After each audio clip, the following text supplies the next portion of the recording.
这座山可不简单，这个是中国唯一的鬼城——丰都鬼城所在地，里面有很多奇特的地方，赫赫有名的，像鬼门关、奈何桥、黄泉路。现在我们就去来看一下鬼门关和黄泉路是什么样子的，看看传说中的到底有没有。这个地方就在长江边上面。大家好，我现在在丰都鬼城这里。我们说来到丰都鬼城，大家最想看的就是奈何桥、鬼门关、黄泉路。那现在我身后这里呢，就是鬼门关。过鬼门关，后面走黄泉路，它这里也是连接在一起的。所以我们现在就来看一下鬼门关前到底有什么鬼。因为鬼门关肯定是有镇守、有把守的嘛。那么这里就有很多小鬼，我们就来看看这种小鬼分别代表着什么。像我们说的地府、阎王殿那些领导肯定是不在这里了。这个就是鬼门关，始建于汉代，早不早？是传说中划分阴阳的分界线。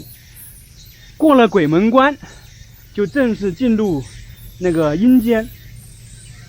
明朝的《西游记》里面也有描述，传说人到死后就到地府发落，必须经过制作森严的关口，所以呢，旁边就有16只鬼王和把门的小鬼等等。就我们说的，在这里呢，要经历严格的盘查、发放录影才能通过，没有录影的话，那就很麻烦了。那有些人如果是传说是这样的，这小说演绎的是这样，就是说在阳间作恶的人到了这里的话，念名正身，然后打入到地狱，常说的18层地狱。看到没有，这里有多少只鬼？总共是16只鬼。那么这16只鬼分别代表着什么呢？我们就来看一看。先看到淘气鬼，这个经常比喻小孩，说比较淘气，比较调皮。那么这个一般淘气会跟谁？跟母亲。他这里作为鬼也是一样的，应该是在他母亲的怀里撒娇打闹，这些是不是挺有意思的？这个是住海鬼，住在海里的，它下面坐着的就是鱼，可能是在海里面，就我们说的住在那里，特别好玩。我们挑一些重点的。那这个是食肉鬼，是干嘛的呢？就喜欢吃肉，喜欢吃荤。就我们现在生活，你喜欢吃荤的，还是吃素的，还是吃水果？他这里比较喜欢吃肉，特别有意思吧？其实他这里的16只小鬼呢，基本上也是代表了人生百态。人有各种各样的人，喜欢什么样的东西的，什么脾气的，那么这里相对应的也是有。因为这个说是说鬼门关地府，它其实也是古代的一种代表形式，一种文化形式。这个就是酒鬼了，很多人喜欢喝酒，被称为酒鬼，包括现在我们也是说的啊，你这个人特别喜欢酒鬼，你就是酒鬼一个。特别是老婆骂丈夫，你就天天喝酒，酒鬼。当然了，喝酒不太好，我们常说的喝酒不要贪杯，适当饮一点可以，但是喝多了就不好了。哦，它这个是属于医药，就是我们说的医生。我觉得这个地方特别好玩。你现在是站在这里，如果是晚上这样走着，会不会害怕？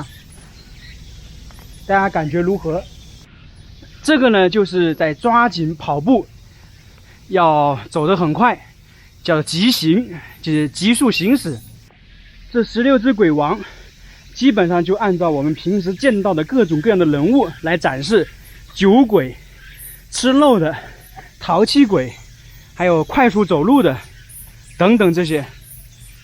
所以大家要了解一下16只鬼王到底是什么。还有医生，就各行各业的都有。大家如果说晚上走在这里会不会害怕？